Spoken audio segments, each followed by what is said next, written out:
How do you pronounce the name of this Ukrainian international football player currently playing in Chelsea in the UK?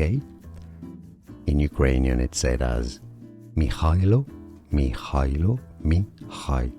You can replace the h sound with an h sound and say Mykhailo Mudrick,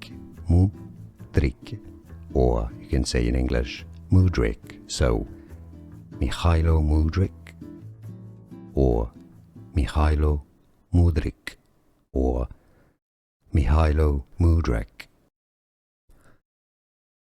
How do you pronounce the name of this Ukrainian international football player currently playing in Chelsea in the UK?